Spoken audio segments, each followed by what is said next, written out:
What a beautiful Monday. Look at the birds. Yan, ang ganda ng mga ibon pagmasdan, oh. Beautiful, beautiful Monday dito po sa lake, guys.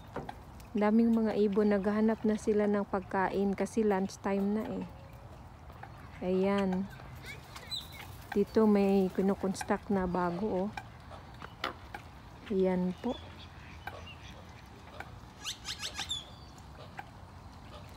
Super J Ventures checking in here at Miramar Lake, guys. It's January 2024. Yan.